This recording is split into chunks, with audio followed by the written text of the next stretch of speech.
Come up on 2020 ID. A tale of love, lies, videotape, and charged with premeditated murder, kidnapping, and poisoning. An explosive teenage love triangle that started in high school. We'd go out, we'd go on dates, we texted all the time. And ended in a shallow grave. This is an enemy burial. This is indifference to life. Two boys, best friends, vying for the same girl and even killing for her. This is a story as old as time. He has an obsession with getting her back. We'll take you inside the mind of a teenage killer. From psychotic secret journals. It sounds like the mind of a sociopath. They will kill your dog and then they'll help you find it. To surveillance cameras and the police interrogation room. I'm gonna be honest, I wanted to hurt him, like really hurt him. To caught on tape, buying a shovel, duct tape, and sleeping pills. A murderer's startup kit. One way or the other, that kid was dying that day. Two's company, three's a crime. Welcome to 2020 on ID. I'm John Quinones. It's been said that love hurts, and a high school breakup may be the most painful of all. For many teens, going away to college provides a chance to heal, to get away, start a new life. But what happens when someone can't let go? As Matt Gutman first reported in 2014, for three high school friends, jealous rage would end in tragedy on a desolate patch, a world away from where this innocent love story first began. It's a twisting obstacle course through swamp and thicket. Still, Carlos Aguilar knows this rutted drive like a father knows the contours of his son's face. It's a route he's driven so many times, leading to the site where the body of his teenage son, Christian, was discovered. This dirt track is getting narrower and narrower. It's amazing that anybody found this body. We've been following Carlos now for almost 30 minutes off of State Road 24 in the wooded wastelands of northern Florida. The road is not that bad. This road? Yeah. No, it's not that bad, but it's not easy. Yeah. Now you've seen this, you know that it was impossible for us, even with 500 people, to find him. This hard-working immigrant family from Colombia plucking weeds and wetting the earth with their tears considers this sacred ground. There's a cross with rosary beads. The name Chris is spray-painted on a nearby rock. He's like a father's dream. Yes, the name of Christian means a gift from God. So it was a gift from God. You said that God has been with you through the grief. He chose this cross for me. Life wasn't supposed to end here so soon for the 18-year-old scholar with the dancing eyes and the megawatt smile. What was your brother like? He was shy with people he didn't know, but once he got to know you, he would just open up. He would just start cracking jokes, start telling you things about himself, just any way to get you to laugh. He would try to find a way. So how did Christian Aguilar end up in this marshland, bound, face down in a shallow grave, what the cops call an enemy-style burial? This was some type of nefarious act. Somebody was trying to conceal the body of a person. We find that most generally in cases of murder. It's a story that made headlines up and down the Florida Turnpike. A search is underway for missing University of Florida student and got national attention. I still feel my son is still alive in my heart. The twisted murder mystery started at this elite charter school in Miami. Christian Aguilar was known for his easygoing cool, his charisma, and his taste for hip-hop. I get it custom. You a customer. So that's one thing that you and Christian have always shared is love of hip-hop, and specifically Kanye. I mean, to this day, I still love Kanye West, so yeah. You know, we would just hop in his car, go with him to his house, hang out for a while. At the time, Erica Freeman was dating Christian's close friend, class clown, Pedro Bravo. So tell me more about Pedro in high school. He was always quite sarcastic, quite funny. He was able to make me laugh so easily. He was very much an animal lover. I mean, he liked action movies, you know, he liked superheroes. The beauty with the big hazel eyes is the center of Pedro's world. We'd go out, we went on dates, we texted all the time, call. You know, we celebrated our anniversaries, we celebrated birthdays. Did you say you loved each other? Yes, we did. We did say we loved each other. And for a long time, I thought that was kind of what love was like. It seemed their love is built to last. I mean, not many relationships go almost 3 years, but... Especially not in high school. Yeah, it's kind of unheard of. Christian Aguilar was part of the couple's clique. They all go to prom together. But as graduation approaches, Pedro and Erica's puppy romance is almost over. At one point, you decided that this relationship wasn't working for you. Yes, I did. I had talked to him about it. I was like, you know, maybe we should go on a break. I don't think I'm happy. I felt like he almost manipulated me at that point of my life. Erica breaks up with Pedro, and abruptly, the class clown's laughter is replaced with tears. He was very emotional about it. He's very, you know, he cried a lot. He was very, I mean, it was not what I was expecting at all when I broke up with him. So when you broke up with Pedro, somewhere in your mind were you thinking, well, maybe I could start something with Christian? There's a little part of me that kind of hoped that, you know, Christian made me really happy and we had so many things in common, but a larger part of me was like, you know, it's never going to happen. She would leave Pedro behind to attend Santa Fe Community College in Gainesville and study biology. Coincidentally, Christian is heading to Gainesville also, but to the swamp. Home of the orange and blue University of Florida Gators. His future full of promise. He has a scholarship, gets financial aid, and plans to study biomedical engineering.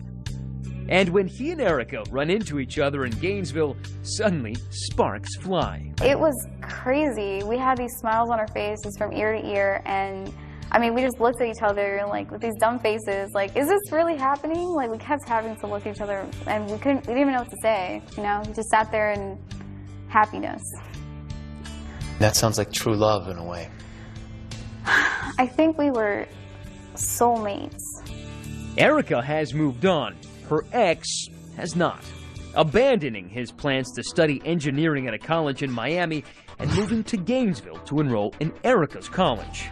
When is the first time that you realize, oh man, Pedro's in Gainesville? He actually sends me a text message, and I'm kind of thinking, how this doesn't sound normal, you know. No one just packs up all their stuff and moves to a different city, you know, so far from their family. For a girl. No, it wasn't normal. Neither was the journal Pedro kept, a brooding meditation on his quest to win Erica back. No one will stop me, he wrote. I will get out of Miami and into Gainesville, and I will get her back. I just was kind of like, oh my God, what are we going to do? Should we tell him? Should we not tell him? Should we, you know, should we just live our lives and kind of if he sees us or meets us or something, we'll worry about it then? 2020 obtained that journal and sketchbook, which would prove central to the story.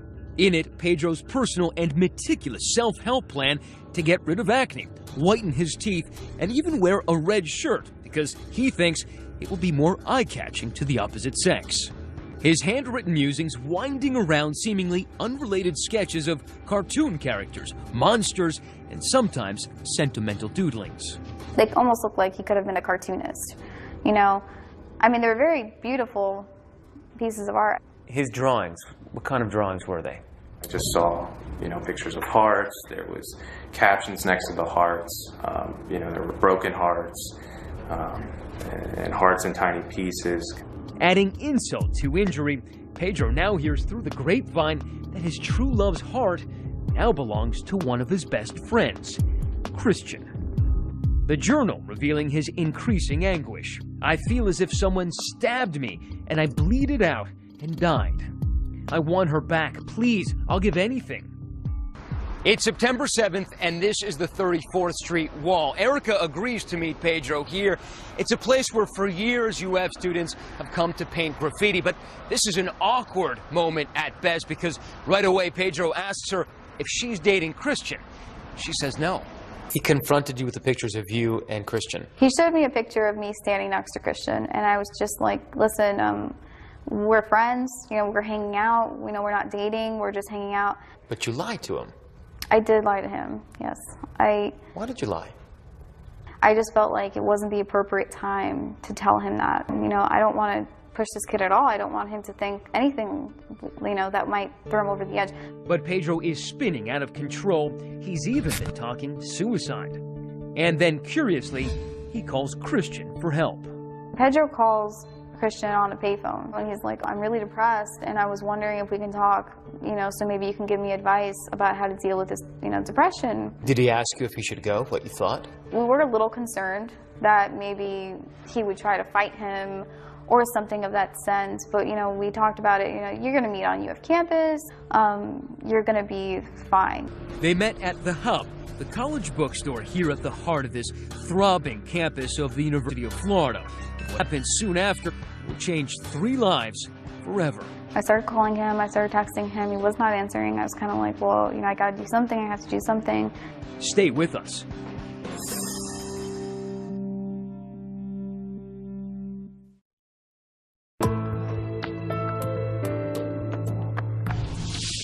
The body of college freshman Christian Aguilar has been found in the swamplands outside Gainesville. The last person known to see him, friend and romantic rival, Pedro Bravo. But there were other eyes on the young men that day with their own story to tell. Matt Gudman picks up the story.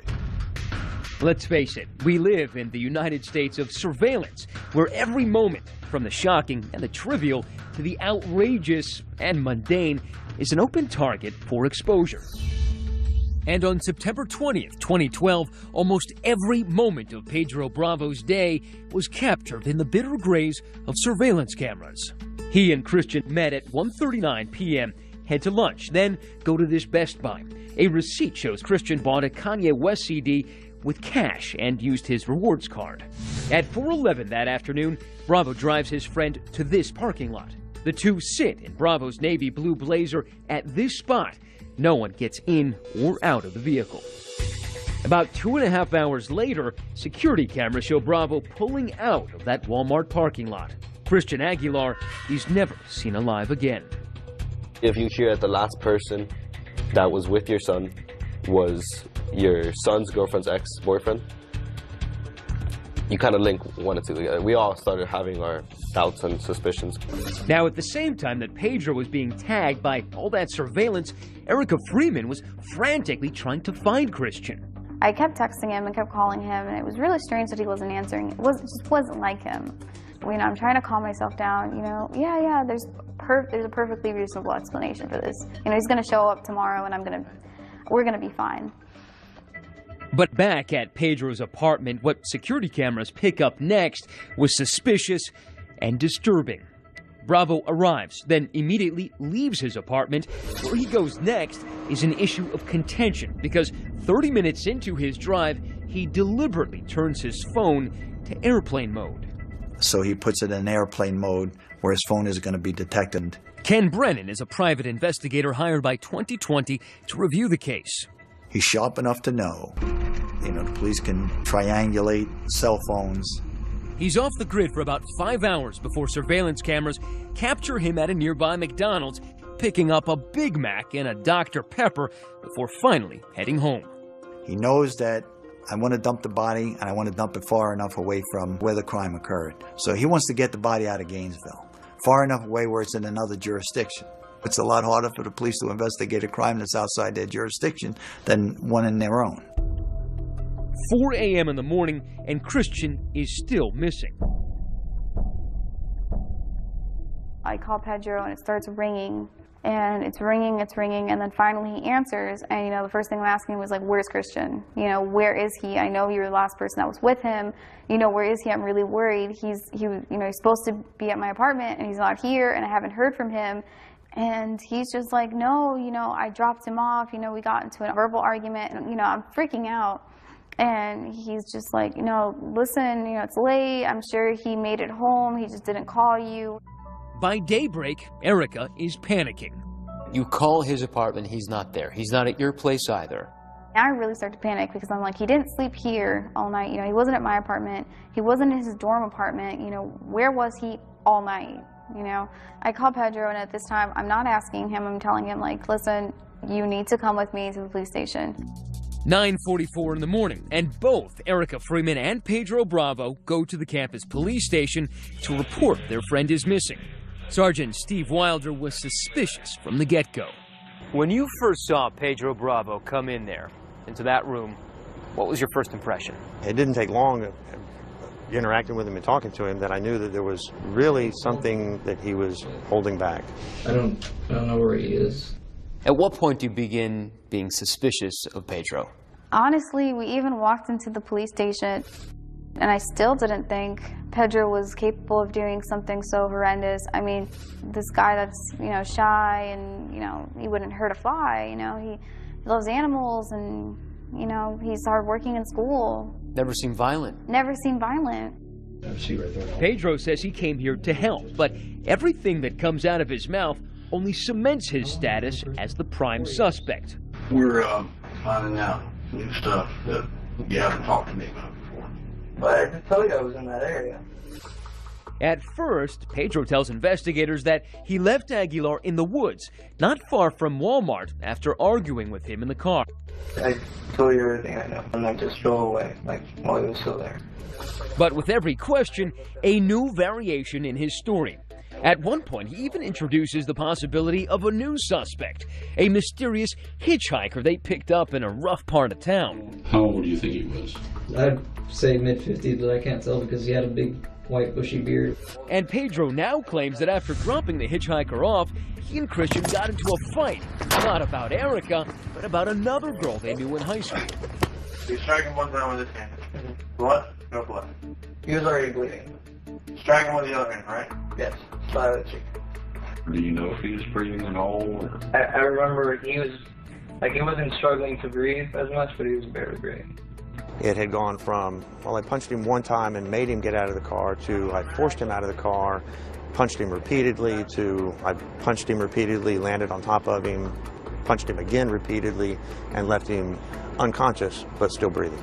I'm going to be honest, I wanted to hurt him, like, really hurt him for doing that. He can see by his gestures and the motions that he's making that they both understand each other, where the suspect realizes, I'm with a guy who's been around for a long time and he knows what's up. I might be able to BS other people, but this guy knows better. All the 10 or 15 minutes you never tried to crawl away or never tried to get...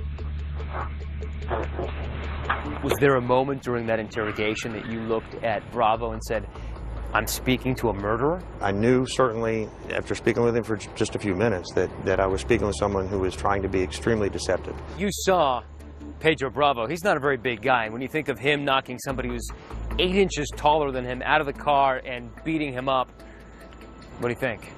They have that old saying, it's not the size of the dog in the fight, it's the size of the fight in the dog. How much blood? Not much blood. Not much blood. Because I was aiming more for bruises than for blood. Because I get squeamish around blood. Because the last time they took blood from me, I had, what was it? I had a seizure. When he starts fumbling over himself and he starts coming up with these stories, they know they got the right guy. Now it's a matter of gathering the evidence enough to be able to arrest this guy and then ultimately to convict him. After 8 hours of interrogation and rambling answers, Pedro has still not confessed to any crime. But tellingly, he keeps referring to Christian in the past tense. He was a really good friend. We know that he's not coming back, okay? You know he's not coming back. Look at that again. A subtle but fateful nod of the head. And with that, the case against Pedro Bravo has begun. You have the right to remain silent. And so has the search for Christian Aguilar's body. Christian! It was the largest and most publicized search in Gainesville history.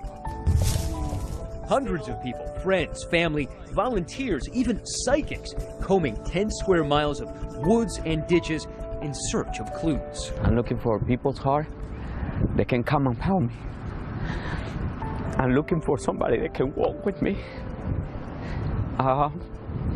That's the only thing God, today we come before you and we pray for the Aguilar family. Candlelight vigils pop up for the missing teen in Gainesville, Miami, the family's native Colombia. We had hope of finding him. I mean, it slowly started going away when you're reaching day 4 and 5 and there's no trace of him. So you knew that he was dead, but you were not willing to accept the fact that he was going to remain missing? Yes.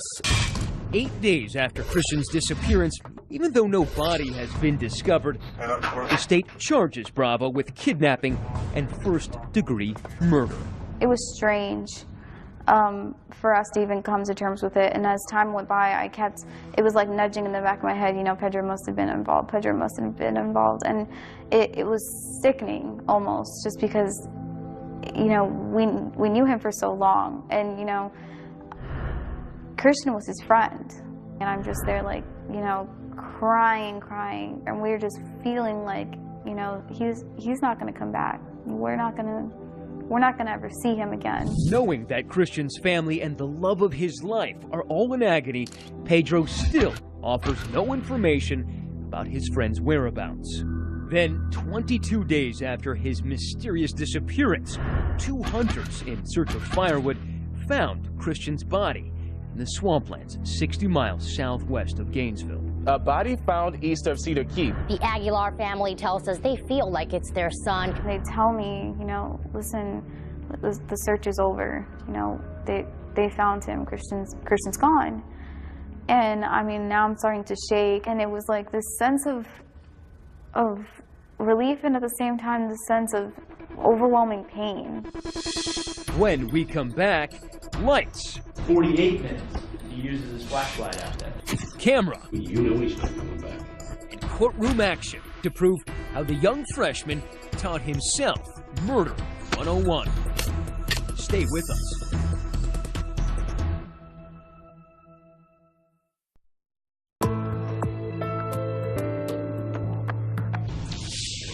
As life in the college town of Gainesville rolls on, investigators spent 2 years building their murder case against Pedro Bravo. Erica burying her grief in her studies. She was majoring in biology at Santa Fe Community College. During all this time, I felt like Christian was kind of near us, kind of watching over us. And I felt like he was there with us, trying to comfort us, trying to give us, you know, it's going to be okay. All rise for the jury. Let the record reflect that Mr. Bravo is present in the courtroom with his counsel. Be the truth, the whole truth, and nothing but the truth, so help you God. Yes. But when the trial finally begins, the defendant is very much on the defense. Charged with premeditated murder, kidnapping, and poisoning. His high school friend, UF student Christian Aguilar. In the trial of Santa Fe student Pedro Bravo. Pedro Bravo and Christian Aguilar were high school amigos. But all that ended when Christian swept Pedro's former girlfriend, Erica Freeman, off her feet. It was a very passionate person, very romantic. I love that about him. I love everything about him. I used to tell him, I was like, you know, the world's gonna end right now, and if I'm in your arms, I don't care. Now, Pedro stands accused of murdering Christian, and it looks like there's a mountain of evidence to prove it. With all of this evidence amassed against him, he's got a very narrow opportunity to tell a story that's even remotely plausible. From the outset, the prosecution pulls no punches, painting Bravo as a jealous rival plotting revenge against his former friend. This is a story as old as time, the classic story, the Cain and Abel story, the elimination of a rival, fueled by jealousy, hatred, anger. He has an obsession with her. He has an obsession with getting her back. Erica takes center stage as the prosecution asks her to recount her story. I knew I was leaving, and I told him that I was not happy and I did not want to continue doing a long-distance relationship. Now I have to have this person, this monster, you know, staring at me while I'm on the stand, and I can just feel myself like aching, and I just don't even want to look that way. I don't want him to look at me. I don't want him to see me ever again. The prosecution presents Pedro's journals as proof of his disturbed state of mind. Page after page of teen angst and anguished obsession. When I fell for her, I fell hard. Now I can't pick myself up. I feel weak. I want her back, please. I'll give anything. I wish. There was also this self-loathing suicide note he penned in jail. With everyone out there wanting blood, wanting me gone, I will give them what they want. I feel terrible, and every day in here is a day spent waiting to die. I am a monster for having hurt Chris the way I did. At one point, she breaks down in tears. All of this was focused on you. You were at the center of this all. Yes, a lot of it was with his obsession for me and how he wanted me back and how he wanted to be with me. What did you think reading his journal? It sounds like the mind of a sociopath or a sick person. For someone to be that selfish and that controlling, that manipulative, you know, it's almost like what they describe sociopaths, you know, they will kill your dog and then go help you find it. Prosecutors also start piling up the circumstantial evidence compiled over the 2-year investigation.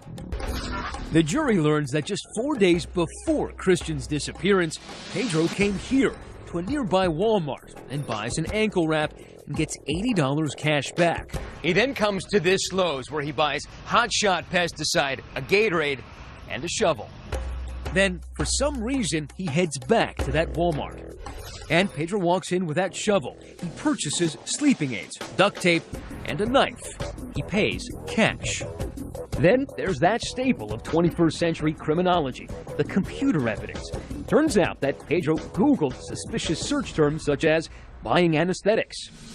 What is chloroform, and how do sleeping pills kill you? At 1:35, he does a search, good anesthetic chemical. At 1:35, he does another search.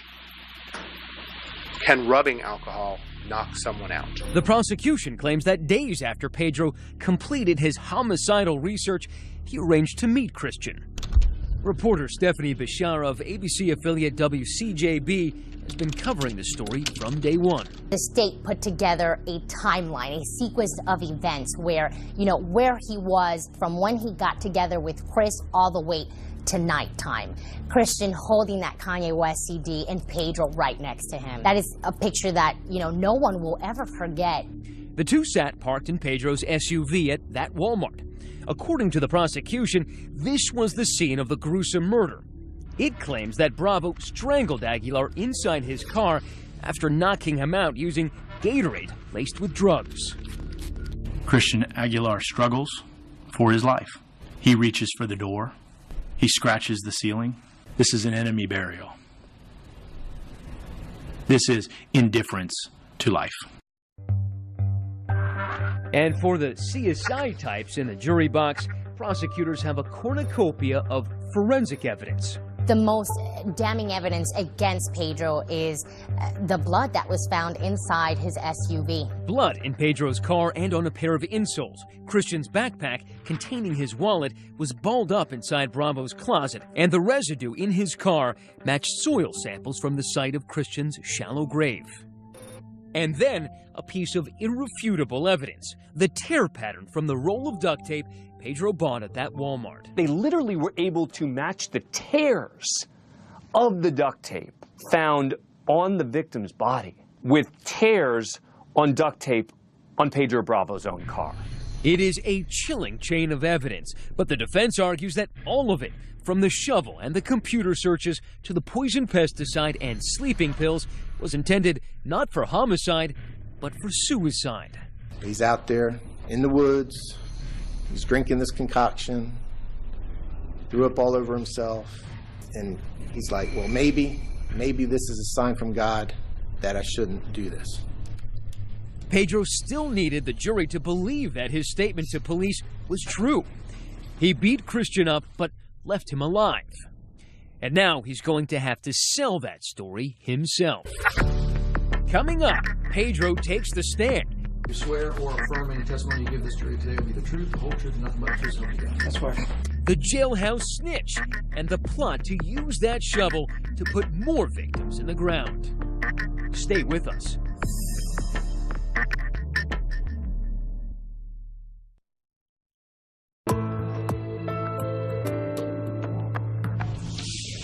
In 7 days of testimony, prosecutors have presented evidence they say points to Pedro Bravo for the murder of Christian Aguilar.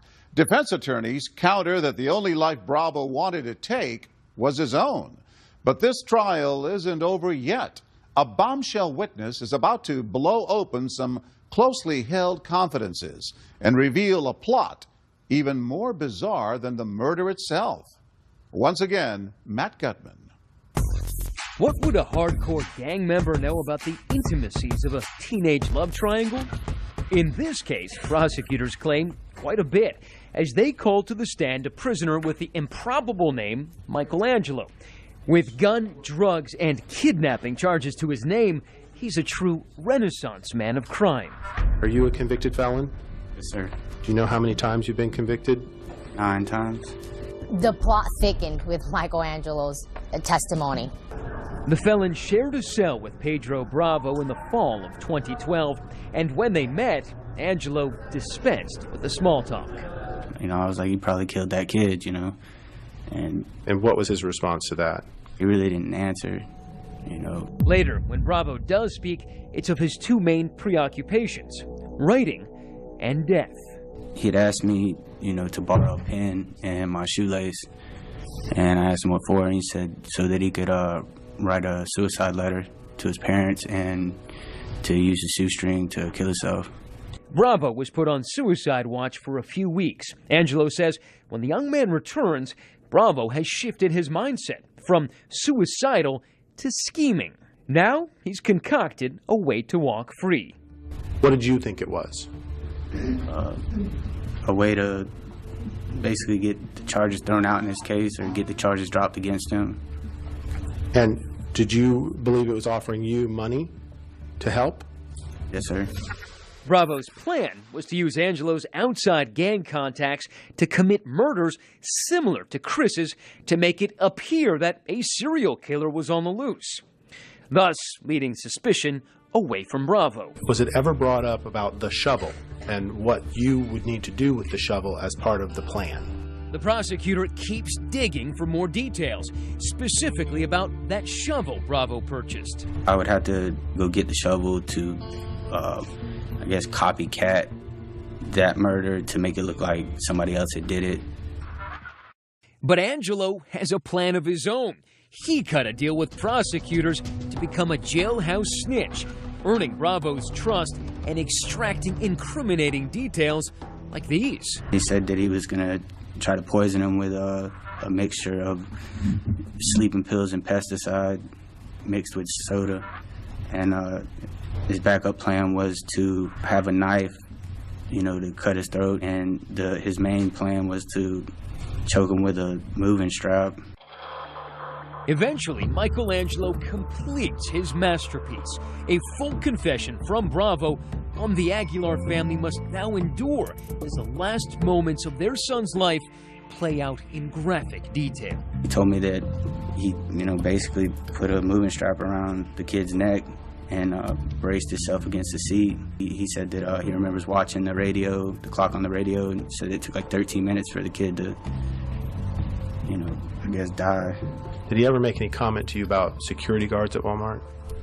Yeah, he, at one point he said that he kind of got freaked out because while he was holding onto the strap that the security guard had rode by. Angelo is a full-service snitch. He even leads cops to the hidden location of that now infamous shovel. Did he in fact tell you where the shovel was located? He said a wooden walkway bridge type thing. Isn't it the truth? You had not yet... Bravo's defense says Angelo's credibility is shot since he was testifying in exchange for a reduced sentence. But can they overcome all that video? Surveillance video of Spyglass Apartments, surveillance video of Walmart. You can see the two together. With all that physical evidence piling up against him, the most important defense witness in this trial was Pedro Bravo himself. In fact, the 20-year-old is the only witness the defense calls. There were some reporters that even squealed. I mean, and 2 of them gasped. Everybody was very much waiting for that moment. As his parents look on stoically, Bravo tries to charm the jurors, resurrecting the old class clown, conversational, even jovial at times. Bravo describing his last-ditch effort to win Erica back.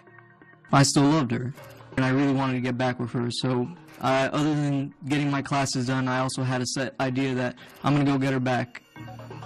If I keep telling myself, you can do this, you can do this, you can do this. But what exactly was the this? Bravo admits that when he discovered that Erica was dating Christian, he snaps. They've been going out for about like 2-3 weeks. And at that moment, I'm just instantly like, I'm crushed. Because he's one of my best friends. He says that as he descended into a life of despair, he was consumed by thoughts of suicide that had plagued him for years. I was too nervous to do anything with knives because I don't like pain.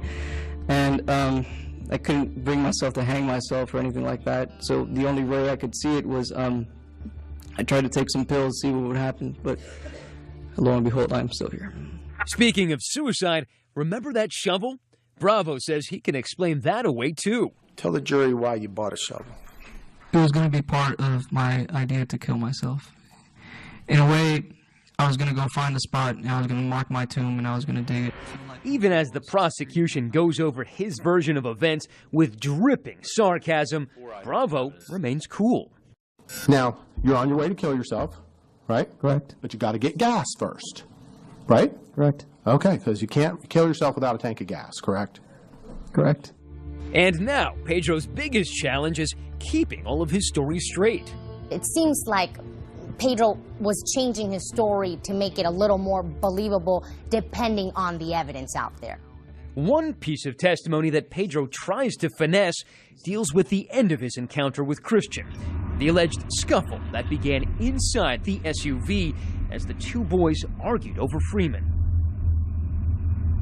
His friend's nose now bloodied. Bravo claims he pulled in here behind this motorcycle shop. Now, the two start fighting. They tumble out of the car, and at this point, he claims things got really heated. As I exit the car, he comes up, and something went through my head, and I got mad, and I basically pushed him. As I pushed him, I followed behind him, and I swept him off his feet. As he fell down, I fell on top of him as well. Bravo claims that's the last time he ever saw Christian. He was alive and above ground. All I could tell was that he didn't get up right away, but that he was still moving. Still breathing? Yes. He just left his best friend there. It would make sense he just wants to get away from that and drive a little bit. Should he have not left him? Of course not. But he did that, and it's wrong, and now he's driving. But here's the thing. So much of this story was captured by security cameras. But the one piece of video Pedro needs to be on tape simply doesn't exist. We don't know of any surveillance video that shows the two had an encounter or a fight. No video, and for 22 days, no Aguilar, until his body is discovered face down in that shallow grave, buried, as cops say, enemy style. The defense really tried to come up with a credible story. Now, do we believe that? I'm not sure. But what does the jury believe? We're about to find out because as we're conducting this interview, a voice from the courthouse calls out. Like Pedro wrote it. Let's go. We got a verdict. The verdict is next.